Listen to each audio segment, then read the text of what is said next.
Hello बच्चों, आज हम लोग एक नया टॉपिक स्टार्ट करने जा रहे हैं केमिकल काइनेटिक्स का, जिसका नाम है इंटीग्रेटेड रेट लॉ। ठीक है, तो आज के इस वीडियो लेक्चर में हम लोग इंटीग्रेटेड रेट लॉ का जीरो ऑर्डर ऑफ रिएक्शन देखेंगे और फर्स्ट ऑर्डर ऑफ रिएक्शन देखेंगे। ठीक है, तो आइए चलिए इसको लिखते हैं व्हाइट बोर्ड पे।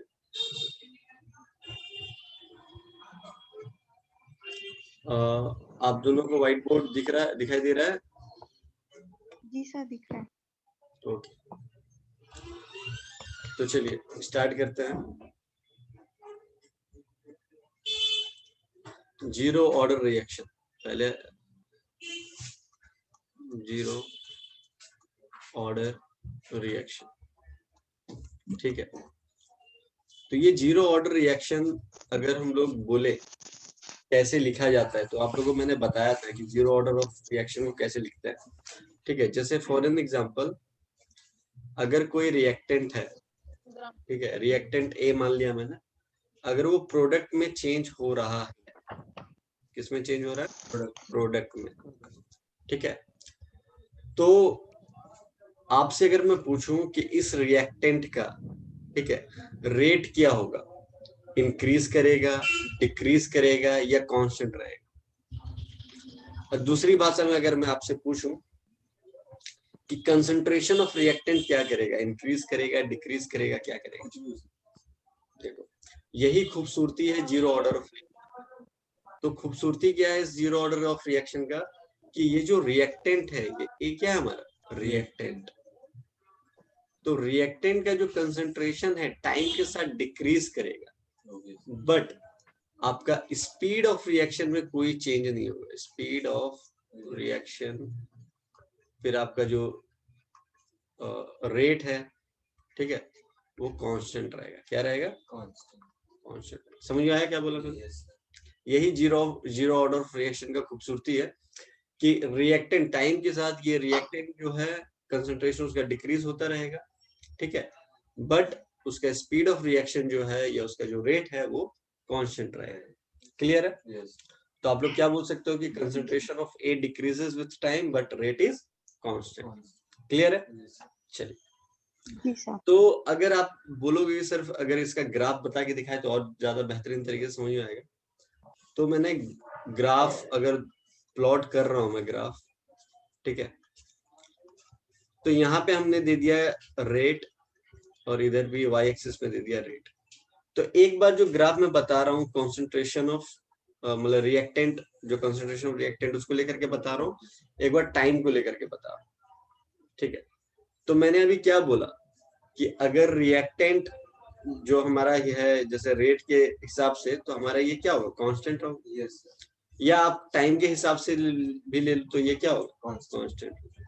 क्लियर? कांस्टेंट। बट आज के इस वीडियो लेक्चर में हमको मैथमेटिकल रूप से देखना है इसका इंटीग्रेटेड इक्वेशन क्या आता है जीरो ऑर्डर ऑफ रिएक्शन का। ठीक है, तो चलिए आइए देखते हैं। यहाँ तक क्लियर है आप लोगों को? किसी को कोई डाउट से तो पूछ सकता है। नो सर, क्लियर है।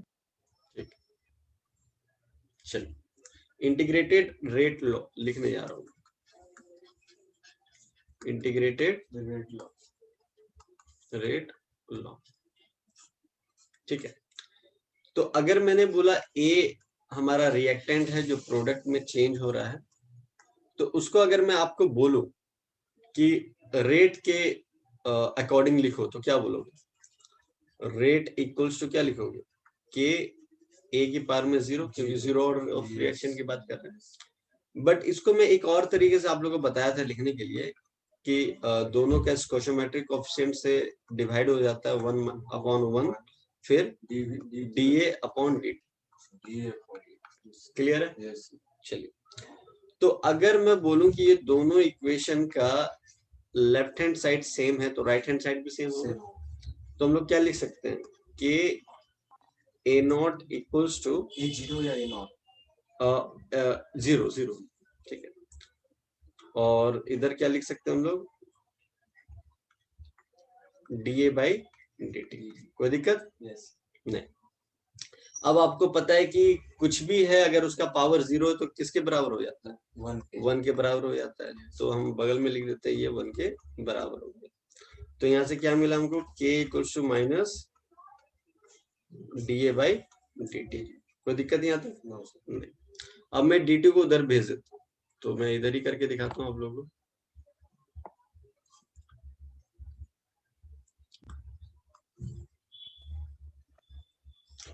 कैमरा से कोई दिक्कत हो रहा है क्या आप लोगों को? नो सर, ठीक है। No sir. एक सेकंड। चलिए मैं ना नेक्स्ट स्लाइड में बता देता हूँ, अगर कुछ समझाना होगा तो पिछले स्लाइड में चला जाऊंगा, ठीक है? तो अभी हम लोगों को क्या मिला, k equals to minus dA by dt मिल गया। तो अब हम लोग क्या कर सकते हैं यहाँ पे बताइए, dA को इधर लिख दिया और माइनस k dt लिख दिया इधर, ठीक है? अब आपको पता है कि डिफरेंशिएशन को अगर हटाना है तो इंटीग्रेशन करना पड़ेगा, तो इंटीग्रेटिंग बोथ साइड कर देते हैं, इंटीग्रेटिंग बोथ साइड्स। तो इंटीग्रेटिंग बोथ साइड करेंगे तो dA इक्वल टू क्या हो जाएगा, ये माइनस बाहर कर दो k dt, ठीक है? अब इंटीग्रेशन दिया है तो लिमिट भी देना जरूरी है, ठीक है? तो हम लोग ये लेकर के चल रहे हैं कि टाइम 0 पे तो हमारा a जो कंसंट्रेशन था वो a0 था, तो टाइम t पे ये कंसंट्रेशन a के बराबर होगी। इसका मतलब क्या बोल रहा हूं मैं, ये जो था वो इनिशियल था, क्या था, इनिशियल, और ये जो था हमारा a इक्वल्स टू a, ये रिमेनिंग है। मतलब बताता हूँ मैं, जैसे a जो है ये क्या बना रहा था, प्रोडक्ट, ठीक है? तो मैं कह रहा हूं कि अगर मान लो स्टार्टिंग में 100% था, क्या था, 100%, तो टाइम के साथ मैंने क्या बोला कि ये डिक्रीज करेगा, तो मान लो 20% बचेगा, तो वो 20% रिमेनिंग है, ठीक है? तो जैसे इंटीग्रेशन लगाएं तो यहाँ पे क्या आ जाएगा, अच्छा जब ये 0 था तो a0 है, तो 0 है तो ये a0 है, और t है तो ये a है, कोई दिक्कत नहीं। तो जैसे ही इंटीग्रेट होगा तो यहाँ से a बचेगा, तो ये a0 इक्वल्स टू k बाहर आ जाएगा, और 1 का इंटीग्रेशन यहाँ पे बता देता हूँ, 1 का इंटीग्रेशन t के रिस्पेक्ट में करते हैं तो t, अगर 1 का इंटीग्रेशन x के रिस्पेक्ट में करेंगे तो x, तो यहाँ t के रिस्पेक्ट में तो t आ जाएगा, तो क्या आ जाएगा, माइनस k तो बाहर ही है हमारा t, और upper limit upon lower limit, है ना? तो यहाँ पे क्या होता है, अपर लिमिट माइनस लोअर लिमिट, तो क्या लिखेंगे, a minus a0 equal to इधर क्या हो जाएगा, माइनस k बाहर और t माइनस 0। तो यहाँ से हमको क्या मिल गया, therefore a minus a0 equals to minus kt। कोई दिक्कत यहाँ तक? कोई दिक्कत नहीं। तो अगर मैं लिख सकता हूँ फाइनली a इक्वल्स टू क्या लिख सकता हूँ, minus kt, a0 minus kt। तो यही हमारा हो गया क्या, integrated rate law for the zero order reaction. कोई दिक्कत यहाँ पे? वहां पे a0 क्या है, a0 हमारा इनिशियल कंसंट्रेशन है, a क्या है हमारा जो concentration after the time remaining है जो, और k क्या है, रेट कांस्टेंट वगैरह है, और टाइम क्या है, time in which the concentration changes from a0 to a, ठीक है? ये सब आपको नोट्स में मिल जाएगा। चलिए इसके बाद हम लोग थोड़ा सा इसका ग्राफ देख लेते हैं कि ग्राफ कैसा बनेगा। तो देखिए हमारा जो फाइनल रिजल्ट जो आया, एक सेकंड रुकिएगा,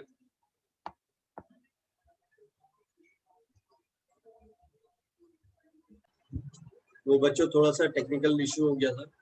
चलिए स्टार्ट करते हैं। तो अभी हम लोगों ने क्या देखा था, a इक्वल्स टू, हम लोगों ने क्या देखा था, a equals to minus kt equals to a0, ठीक है? तो अगर मैं इसको कंपेयर करूं इस इक्वेशन से, y equals to mx plus c, तो c हमारा क्या है यहाँ पे, कौन बताइए, a0 है, और हमारा अगर कंपेयर करेंगे तो m क्या हो जाएगा, माइनस k, ठीक है? तो m क्या होता है, दैट इज स्लोप, ठीक है? तो अब जरा ध्यान से देखना कि कंपेयर करके m क्या हमारा माइनस k है, क्या है, माइनस k, मतलब ये नेगेटिव बनेगा। नेगेटिव कैसे बनेगा, ये देखो, अगर मैं इसका ग्राफ बनाने जाऊं तो अगर ये k पॉजिटिव होता है ना तो ग्राफ ऐसा बनता है, ठीक है? बट नेगेटिव है तो ऐसा बनेगा ग्राफ। तो हमारा जो लाइन जो बनेगा वो इस तरीके से, ठीक है। तो जरा ध्यान से देखिएगा, इस पॉइंट को मैं क्या बोलूंगा, इस पॉइंट को क्या बोलूंगा, और ये क्या है, ये एंगल है हमारा थीटा, ठीक है। तो जरा ध्यान से देखिएगा, ये वाई एक्सिस को हम लोग बोलेंगे concentration of A, concentration of A, और इसको बोलेंगे टाइम टी, ठीक है। और ये हमारा थीटा है, आपको पता है एम क्या होता है, M that is tan theta, इसी एम को क्या बोलते हैं, स्लोप। तो कंपेयर करें हमारा, तो स्लोप हमारा क्या आ रहा है बताइएगा, स्लोप हमारा टेन थीटा, नहीं M equal to tan theta तो फॉर्मूला होता है, तो के आ रहा ना, स्लोप माइनस के, क्लियर है। तो आप लोग यहाँ पे एक स्टेटमेंट क्या बोल सकते हो कि स्ट्रेट लाइन ग्राफ बना है with negative slope of zero order reaction, clear है। अब इसके बाद आता है हाफ लाइफ रिएक्शन।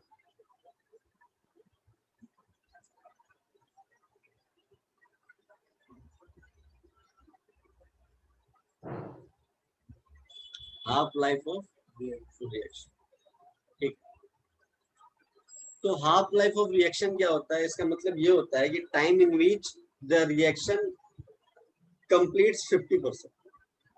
क्या बोला मैंने, टाइम इन विच, एट विच, जो भी बोलो, रिएक्शन कंप्लीट्स 50%, मतलब 50% हो जाना को ही हम हाफ लाइफ रिएक्शन बोलेंगे, ठीक है। तो इसको कैसे लिखते हैं हम लोग, तो ए इक्वल्स टू, हमने क्या पढ़ा था, ए नॉट माइनस के टी, ठीक है। तो जब ये हाफ टाइम हो रहा है तो कंसंट्रेशन भी तो कम हो रहा है, तो हम लोग क्या लिखेंगे, ए की जगह हम लोग क्या लिख देंगे, ए नॉट बाई टू, इनिशियल था ना, इनिशियल से स्टार्ट हुआ था, इक्वल्स टू ये मेरा ए नॉट तो है, तो के टी 1/2 लिखेंगे, कोई दिक्कत। तो हाफ लाइफ को डिनोट कैसे करते हैं, टी 1/2, कोई दिक्कत।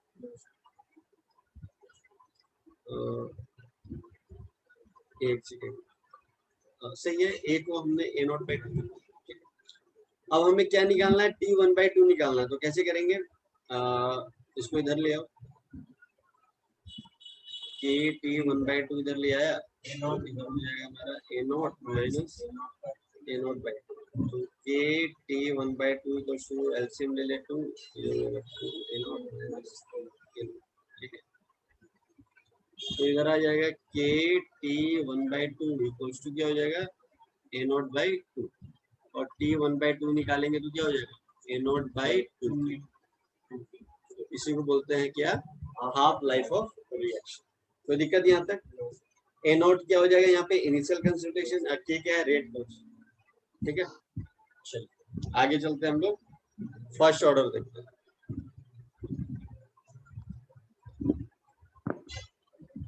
हेलो रिया, आवाज आ रही है आपको? जी सर आ रही है। अंजलि आपको आ रही है? हाँ जी सर आ रही है। सिद्धार्थ आपको आ रहा है? हाँ जी सर। ठीक, चलो अब लोग फर्स्ट ऑर्डर के लिए देखते हैं।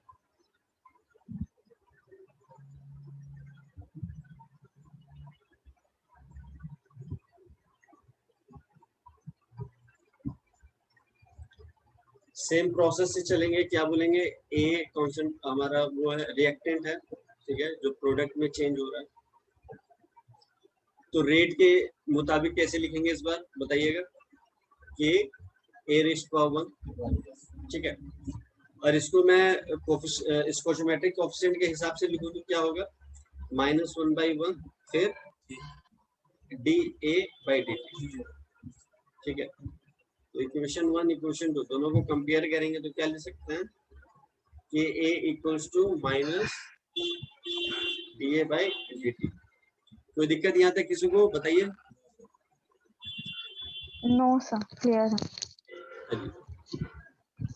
अब देखिए मैं क्या करते हैं यार, तो जैसे इसको लिखा अब इसको इंटीग्रेट करेंगे, क्या लिखा हमने,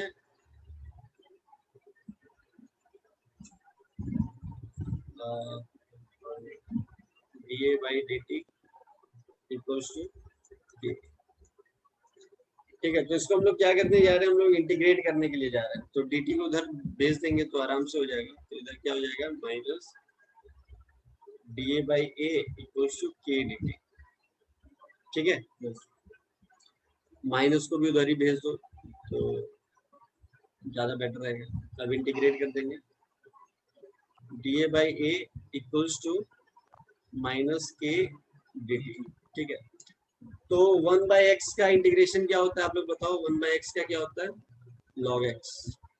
तो यहाँ पे 1 बाई ए का है ना, लॉग, हाँ, विद रिस्पेक्ट टू ए, तो क्या लिखेंगे लॉग ए। तो यहाँ पे क्या लिखेंगे लॉग ए, बट अच्छा यहाँ पे फिर से वही हम लोग देखेंगे, क्या देंगे, लिमिट दे देंगे। अगर हमारा कंसंट्रेशन ए नोट हो रहा है तो 0 पे, और टाइम टी लेंगे तो कंसंट्रेशन हमारा ए हो जा रहा है। कोई दिक्कत यहाँ तक नहीं। एक सेकंड रुकिएगा,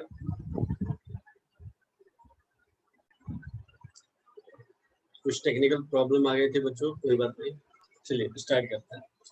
तो अभी हम लोगों ने ये देखा था कि 1/x को अगर x के रिस्पेक्ट में इंटीग्रेट करेंगे तो log x होता है। यहाँ पे a था तो a के रिस्पेक्ट में हमने इंटीग्रेट करा 1/a को तो log a हो गया। ठीक है, तो अगर जैसे ही हमने t0 किया, यहाँ पे क्या किया t0, तो ये क्या हो गया हमारा a0। अगर ये t पे करेंगे तो ये क्या हो जाएगा a। ठीक है, तो यहाँ पे हम लोग क्या पुट कर देंगे a0, और यहाँ पे माइनस के तो बाहर होगा, और t के रिस्पेक्ट में आपको बताया था यहाँ पे कुछ नहीं है तो 1 है, तो 1 का इंटीग्रेशन क्या होता है मतलब t के रिस्पेक्ट में तो t होगा। ठीक है, तो यहाँ पे हो गया t, तो अपर लिमिट मेरा t है और ये 0, तो उसको upper limit minus lower limit put करेंगे तो log a minus log a0 equals to minus k t minus 0। यहाँ तक सबको समझ में आया, कोई दिक्कत? जी चलिए अब थोड़ा सा लॉग के बारे में आप लोगों को बताते हैं। क्या बताता हूँ मैं, कि जैसे अभी हमने जो पीछे लिखा है वो लिखा है मैंने log a minus log a0 equals to क्या लिखा माइनस के टी। अब जरा ध्यान से देखना है कि लॉग के बेस में अगर कुछ नहीं होता है तो ये होता है। ठीक है, अगर कहीं पे आपको ln लिखा दिखेगा तो ये होता है नेचुरल लॉग। क्या होता है नेचुरल लॉग। अगर इसको बेस के 10 में कन्वर्ट करना है तो 2.303 से मल्टीप्लाई करना पड़ेगा, तो ये बेस 10 में कन्वर्ट हो जाता है। ठीक है, जैसे ये लॉग नेचुरल लॉग एक्स है तो ये x। ठीक है, तो यहाँ पे बेस ई है, आपको कन्वर्ट करना है किसमें बेस 10 में, तो क्या करना पड़ेगा यहाँ पे 2.303 से मल्टीप्लाई करोगे तो लॉग हो जाएगा 10a minus 2.303 log base 10 a0 equal to minus 80। अगर मैं सबको 2.303 से डिवाइड कर देता हूँ तो क्या हो जाएगा, ये कट के log 10a minus log 10 a0 equal to minus 80 upon 2.303। That is our integrated rate law for first order reaction. ठीक है, अगर मैं इसको थोड़ा सा फर्दर और सॉल्व करूं तो क्या कर सकते हैं बताइएगा? इसको log a अपॉन, हाँ आप बोल सकते हो कि sir log base 10 a upon a0 लिख सकते हैं equals to minus K T upon 2.303। और फर्दर अगर मुझे t की वैल्यू निकालनी है तो क्या हो जाएगा, ये उधर मल्टीप्लाई हो जाएगा, तो क्या लिख सकते हैं हम लोग 2.303 log base 10 a upon a0 minus K T. तो अगर मुझे सिर्फ t की वैल्यू चाहिए तो माइनस के इधर चला जाएगा, तो क्या आ जाएगा, मैं इधर ही रब करके लिख देता हूँ,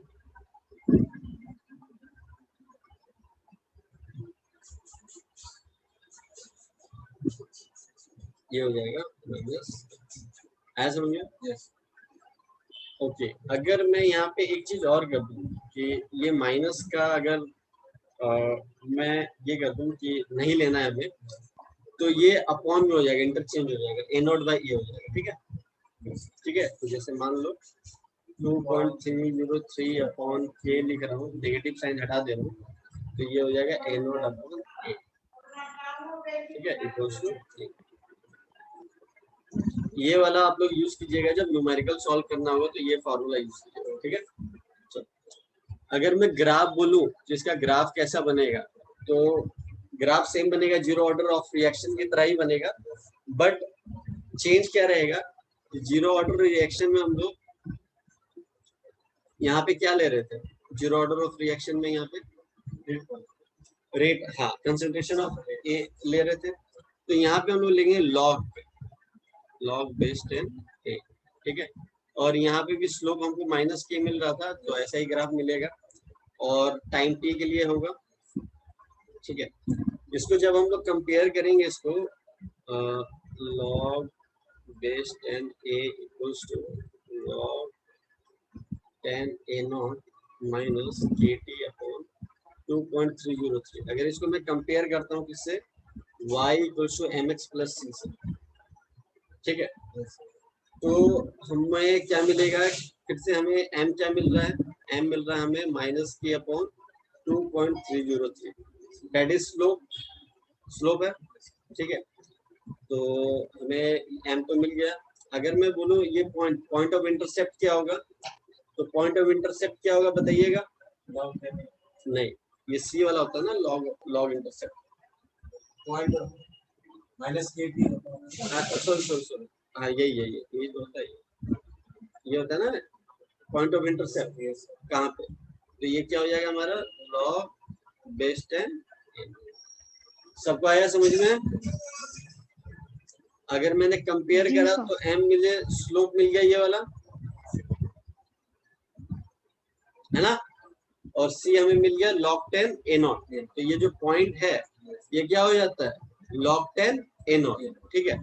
अब जरा ध्यान से देखिएगा, अगर मैं फर्स्ट ऑर्डर पे आ रहा हूँ, सॉरी जीरो ऑर्डर पे आ रहा हूँ, इसका भी ग्राफ देखिए ऐसे ही बना था, यहाँ पे कंसंट्रेशन ऑफ ए था, यहाँ टाइम टी था, क्योंकि यहाँ पे देखिए ये था हमारा पॉइंट ऑफ इंटरसेप्ट, ठीक है। अब यहाँ से हमारा देखिए रेट जो है डिक्रीज कर रहा है, यहाँ पे जाके जीरो हो जाएगा, क्लियर है?